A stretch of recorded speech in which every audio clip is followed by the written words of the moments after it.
down the street. Come on, Eric. Yeah. They shout, "Who that?"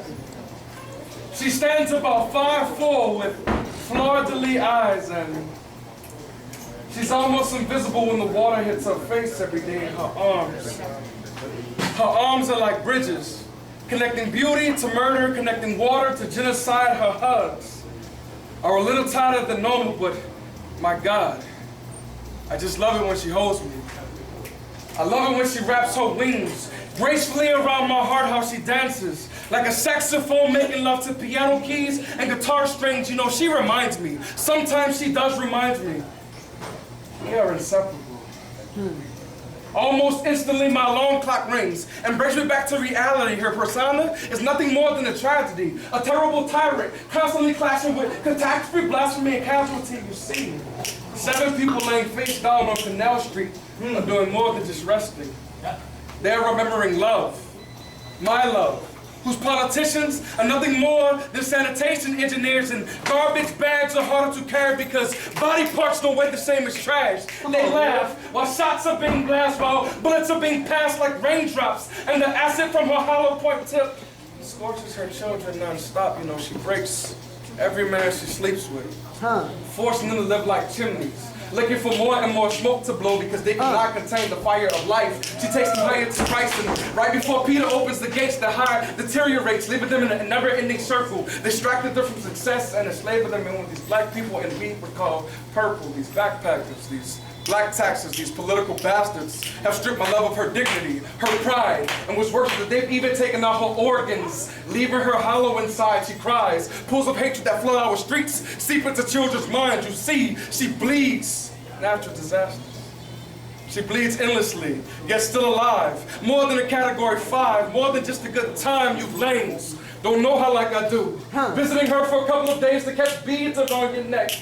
But I think it's time to show my love a little more respect. Her middle name isn't Bourbon, and she means more to me than jambalaya, gumbo, or seafood, but tourists don't see such things. So just like her brother Houston, she is left to be tapped and screwed. Nevertheless, my love shall not die, but live now more than ever. Whether it's through the French Quarter air she breathes, or through me, she shall live. And if I catch anyone entangled in her bed sheets, or wrapped softly in those rags she calls clothes, they shall be buried in the oil spill gulf of her soul until they realize that she is much more than a fucking tourist attraction.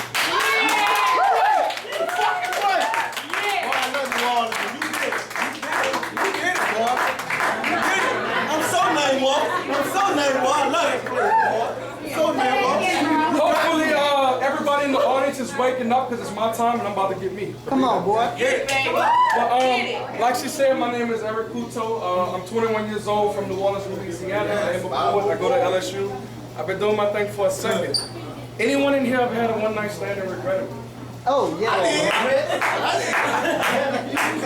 I talked to the DJ. His name is Maurice Reagan. Shout out to him. Shout out to the DJ. I asked him to play the song Pyramids for y'all so y'all can understand, you know what I'm saying, how women sometimes like their value and how men sometimes like their value. So this poem, I never gave it a title, but I want you to listen. Okay? Come on, boy. Spit that truth. To the one I lost my religion to, I want to let you know I survived the crash. You know? I want to let you know I survived the smashing. Of broken promises and leftover regret. Come on, Eric. The miseducation of a one-night stand. Tell me, who plans their own death?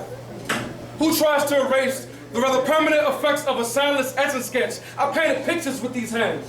Yeah. Engraved your first name on every page of my notebook until my pencil jammed. I never knew tomorrow could be put on hold. I never knew X chromosomes carry traces of fool's gold. Call me crazy, call me the skeptic, call me the love-lost narcoleptic, losing life from loneliness. Shit, you need to call me one day.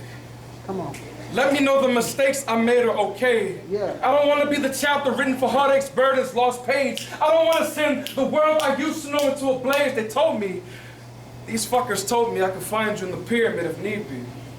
Working for those who can never see while being called modern-day Cleopatra. How so much beauty, baby, beauty is the only name I know you by for now. That's okay with me for now. The memory of you is all I need. I remember the scent of vodka and tongue-twisting lips breathtaking one-liners and restless hips. Hopefully, the next time we meet, your beauty will be something all can see and not just me. Signed, sincerely yours. Y'all remember this is a one-night stand poem, right? So why the fuck would I give my name? My name is anonymously. Why was my name important? P.S. My name was never important, and why the fuck should it be? Come on now. Come on, boy. So y'all can tell that my first one-night stand was hard as fuck for me, right? Right. And that shit not gonna happen again to do that. But so I mean, you know, like you go from a one-night stand, dog, to really thinking about how women interact with each other and how they take their course of action, and men in the same light, because we're not shit either, if y'all understand what I mean. But hey, All right. the next poem was talking about Garland Life magazine. It just talks about a woman that I saw in the magazine, and she was perfect because she couldn't move, she couldn't fuck up, she couldn't disappoint me. You know what I'm saying? I fell in love with the girl in the picture.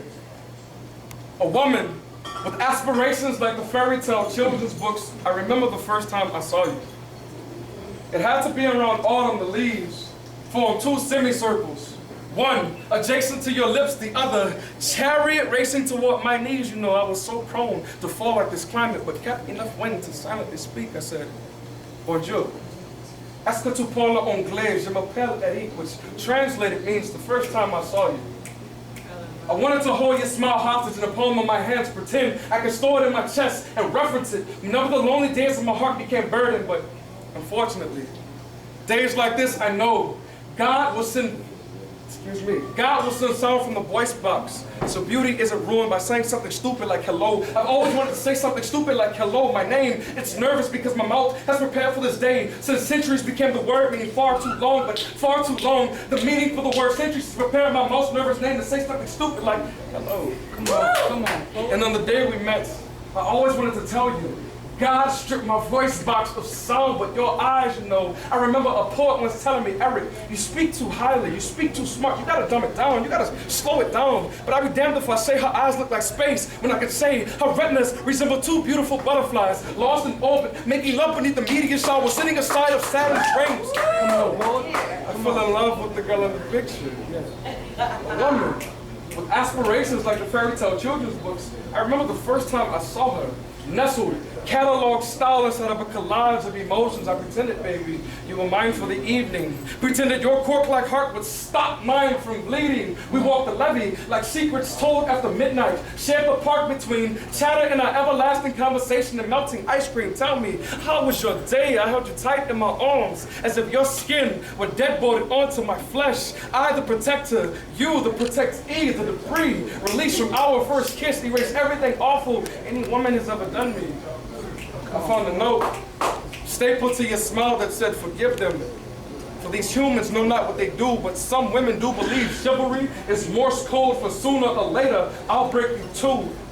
So it's only right that they seek revenge when it comes to someone as chivalrous as you. I fell in love with the girl in the picture. A woman with aspirations like the fairy tale children's book. Somehow, she lives page by page, neatly nestled inside a collage of emotions wrapped in leaves made in autumn. I remember the first time I saw you. Since then, you live as if I never existed. I live as if you've always existed. And somewhere between non-existence and existence, I believe there exists coexistence. So I pray to God and I beg you, please, let me turn the fairy tale of Sleeping Beauty into something you can believe.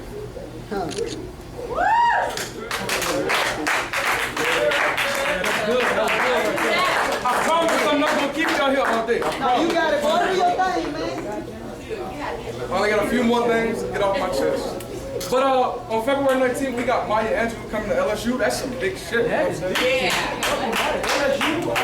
Maya Angelou is like the Mother Nature that's poetry shit. You know what I'm saying? Like she created the trees and the wind and she painted pictures. Crazy thing, we had a competition in last Thursday.